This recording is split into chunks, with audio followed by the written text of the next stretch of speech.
Shalom. Thinking today about the virgin birth of Yeshua the Messiah. Sometimes people question the virgin birth of Yeshua. It's very plain if you accept the Gospel of Matthew and the Gospel of Luke. Matthew chapter 1, Luke chapter 1 makes it extremely plain that Yeshua was born without the aid of a man. There was no intimacy, there was no sexual activity between Joseph and Mary to procreate Yeshua. Yeshua came by the miraculous creative power of Yahweh's Spirit.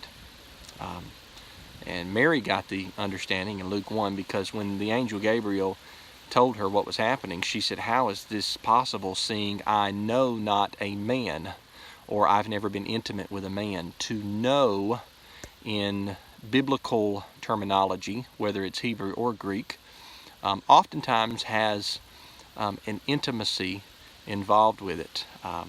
He went in unto her, he knew her, talking about in marriage, cohabitation, procreation. So it's very plain if you accept both of those passages. But if you look at something that I don't think a lot of people think about, and that is the type-antitype between Abraham's son Isaac and Abraham's descendant, Yeshua.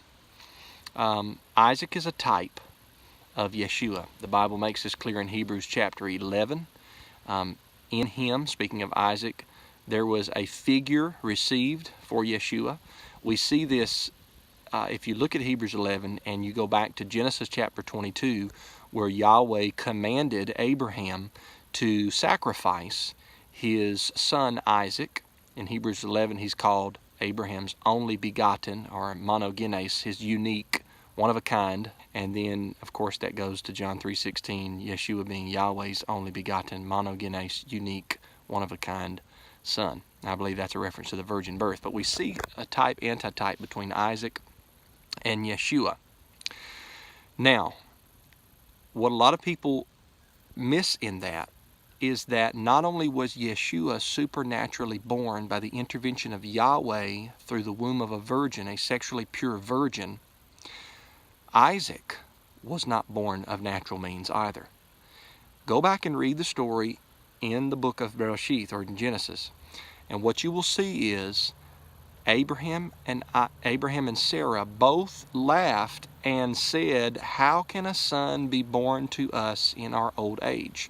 Not only was Sarah past the age of childbearing, but Abraham at that point considered himself to be past the age of being able to sire or procreate a child. So Yahweh the Creator, had to intervene miraculously and cause something to happen that would not normally take place in nature. Now, I have 5 children. I've had them all as a youth. I could still have children now. I could still produce a child. But I'm a fairly young fella. Still, I consider myself to be young. I think I'm young. But when you get up in age, especially for the females, and even so for the males at a certain time, certain age, there comes a point in time when you no longer have that natural ability to procreate children. That is where Abraham and Sarah were, past that age. Yahweh intervened, caused a supernatural birth, a child of the promise, not a child of the flesh, where Abraham went in unto Hagar and produced a child naturally of the flesh.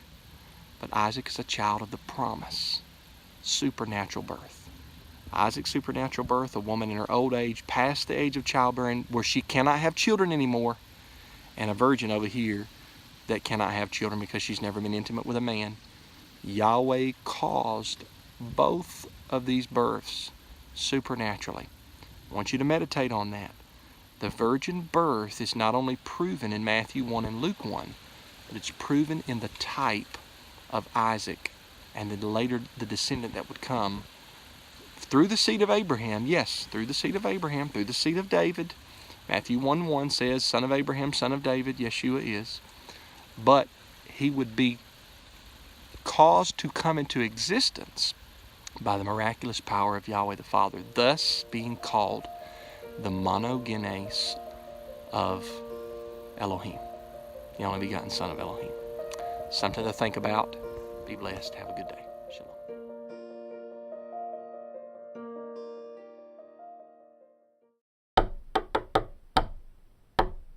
If you're going to say that it was wrong or erroneous for Yahweh to intervene with a man's betrothed, such as in the case of Joseph and Mary, then you're going to have to equally say that it was wrong for Yahweh to intervene and do whatever he did to cause Abraham and Sarah to be able to bear forth a child. Because see, Abraham and Sarah could not do this on their own accord.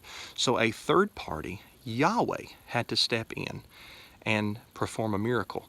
I think those who try to negate the miracle of the virgin conception and birth of Yeshua are thinking in the carnal rather than in the spiritual. They're thinking in the flesh. It was not that Yahweh performed any kind of intimacy act on either Miriam or Sarah in the Old Testament.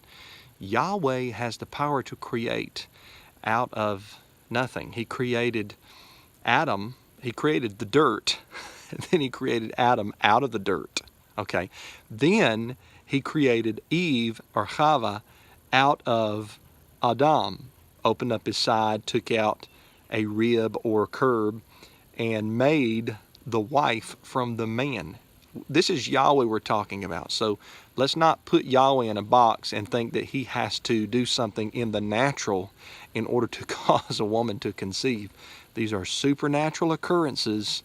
These are the miraculous powers of our Creator, our Almighty. It's foolishness to question him.